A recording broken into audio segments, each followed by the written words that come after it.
Hi, my name's Laura, and I'm a homeschooling mom of 6 kids. 4 of those kids are doing homeschool or did homeschool this last year. My oldest was in 8th grade, and I'm going to be going over her homeschool curriculum right now. We are part of a co-op, and they covered some of her subjects this year. This year it was 3 subjects. The first subject was British literature. British and European literature, and this was like her binder that she had. They actually provided all the books, the actual physical books, and so those books that she studied were The Hobbit, Treasure Island, Christmas Carol, Midsummer Night's Dream, and The Hiding Place. And the curriculum that they used was Lightning Lit and Composition. I had never used this before, but she really enjoyed it. So maybe something I need to look into. This was kind of what they did alongside those books as they studied them. So that was literature. For writing, she did IEW the first half of the year using this Narnia-based writing.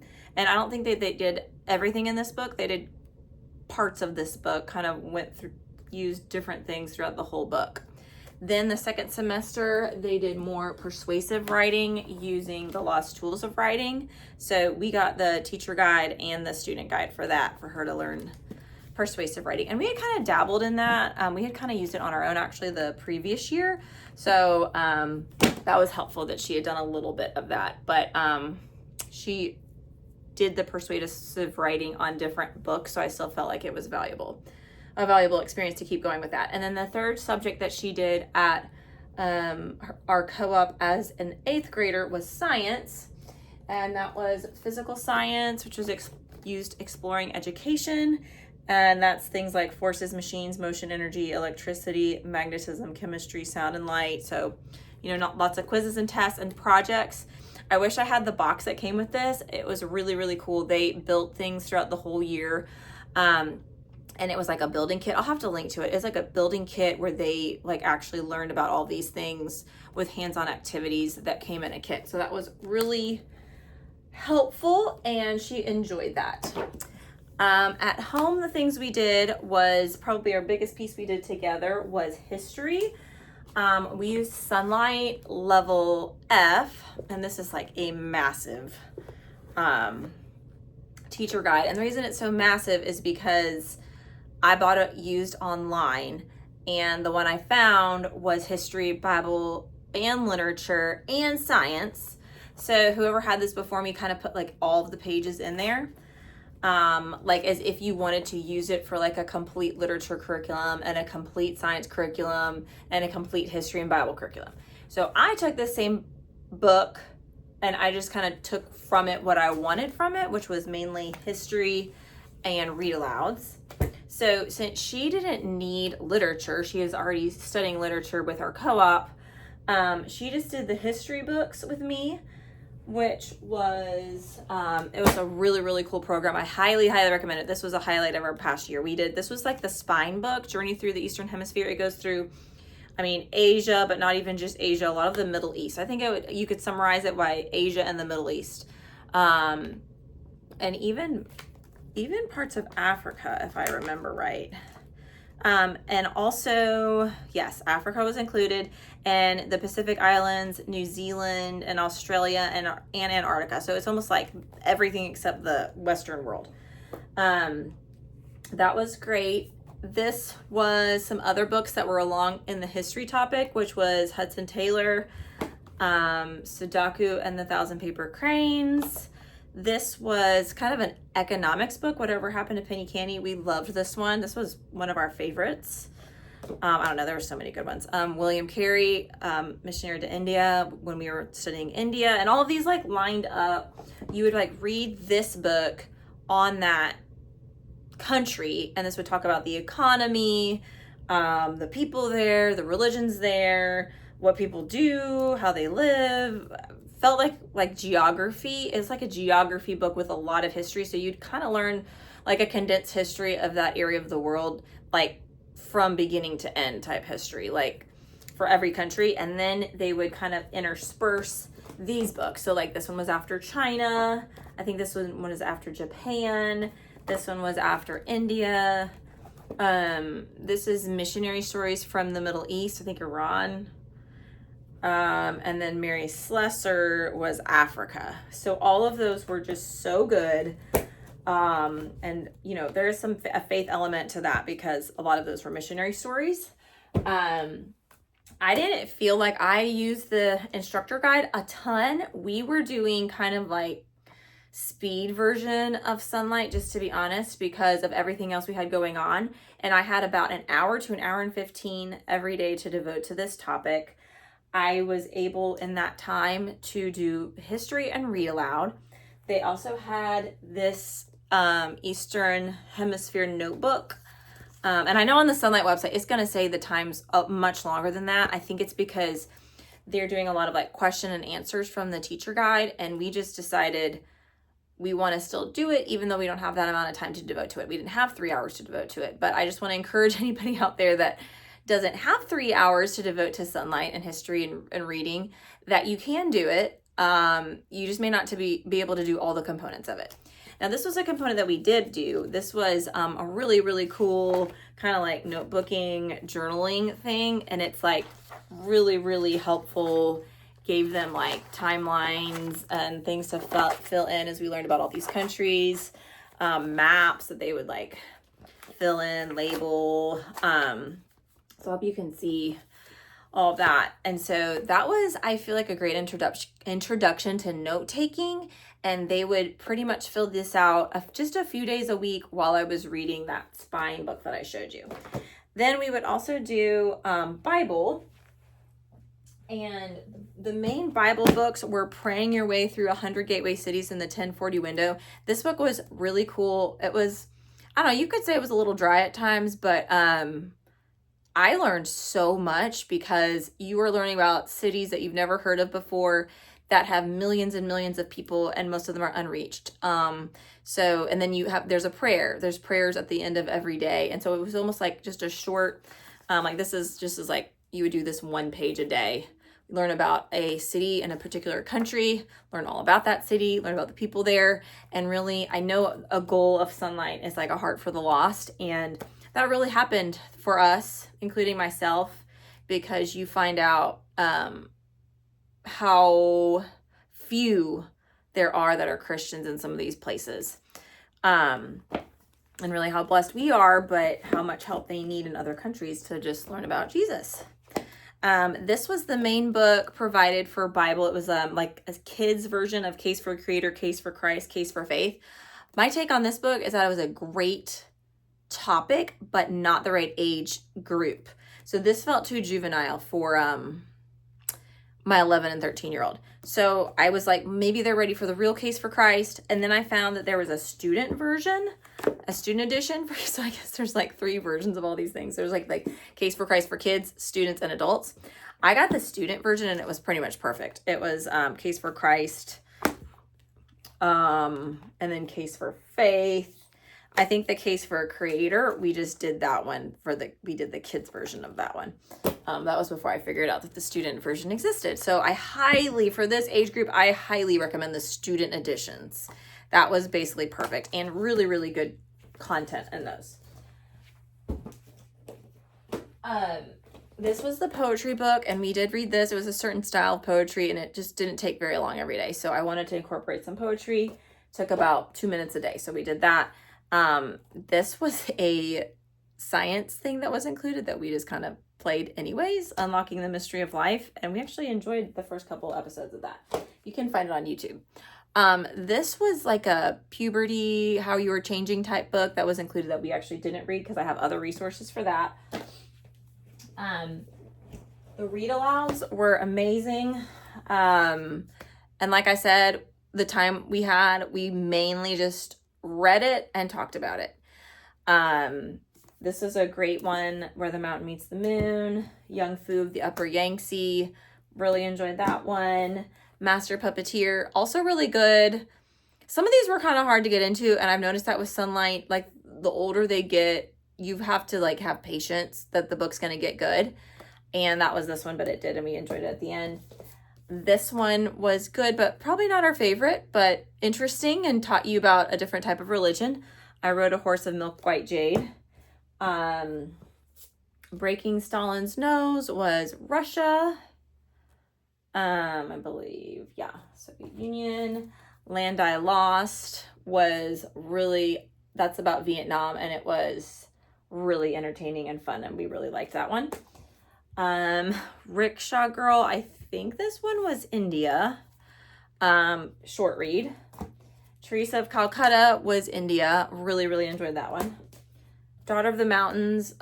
This is like about Buddhism and maybe like, I can't remember the exact country. Nepal, I think. And a little harder to get into, a little slower moving, but still really, really well written, and like took you to a time and a place, took you to a different type of religion. I feel like that was the purpose of this year, was like every book took you to a different time and place and a different religion, and allowed you to experience what life is like for people of that religion, and through the eyes of a child about the age of the student, like 11 to 13. This was the Middle East, like a girl in the Middle East. That one was a really, really good one that we really enjoyed. This was one of our favorites, 7 Daughters and 7 Sons. Like, didn't think it was going to be one of our favorites from the cover, but it was amazing. Long Walk to Water is about Africa. I've heard about this book, and it was really good, really impactful and powerful. This one was South Africa, really short, but really good one.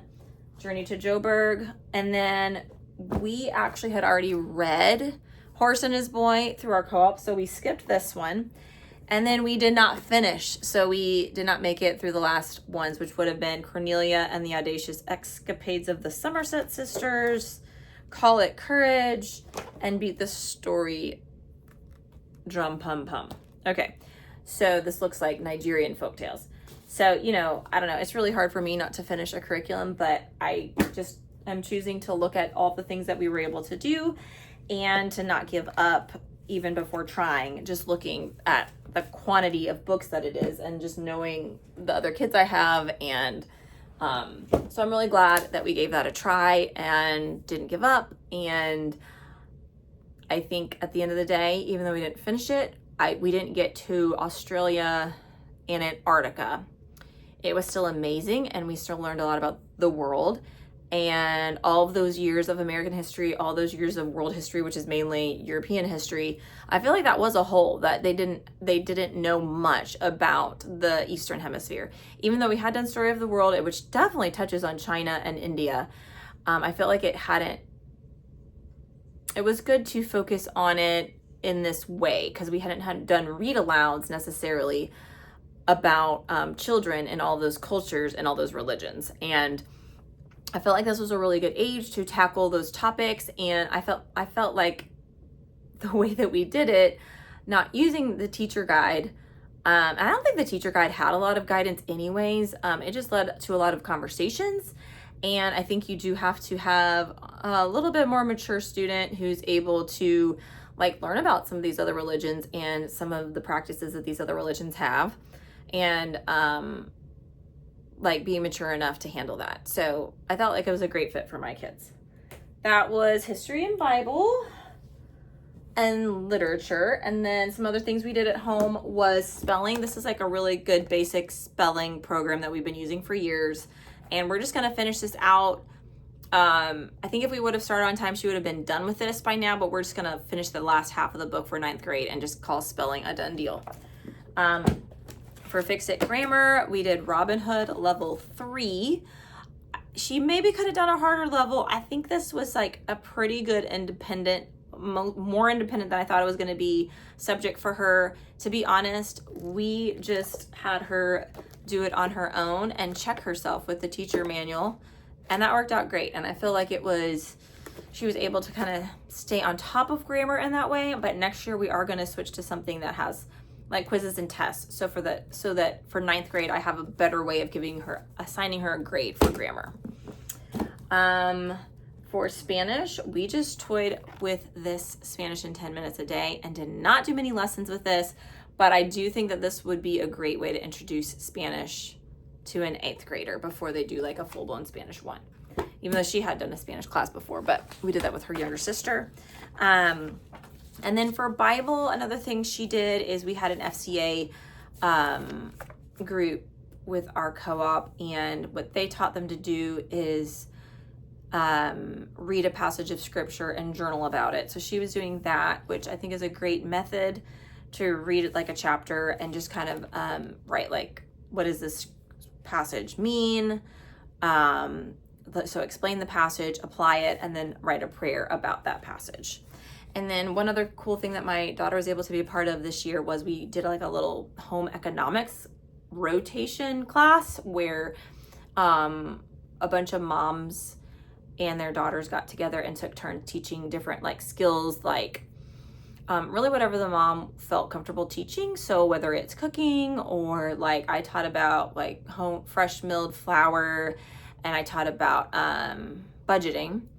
And then another mom taught about like shopping, like getting deals at the stores, comparing prices. One and like took them out like on like a kind of like a field trip grocery thing. One mom talking about gardening, floral arrangements, embroidery, things like that. I'm not going to go over every topic, but I was pretty amazed at how easy that was to pull together. One of my mom friends just did like a Google Doc shared and like sent it to a bunch of moms, and we just had a time and a plate, or we just had a rotation every other Friday, and you could just fill in like, this is the one I want, this is the topic I want to teach, and then every mom did what they wanted to teach the day they wanted to teach it, and then you had to be a helper one other time.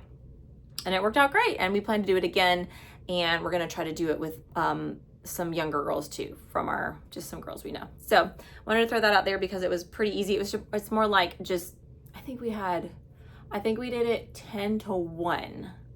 So then we taught them for 2 hours, and then they had lunch. And the time I taught it, that felt really short. So I don't know, just throwing that out there in case that's something you're interested in. But that was my daughter's 8th grade year, and overall she learned a lot. Oh, math, forgot about math. She did CTC Math. She had done a couple of years of online math already with Nicole the math lady. Then we tried My Math Assistant. I feel like we have tried so many math curriculums. Maybe the problem is us.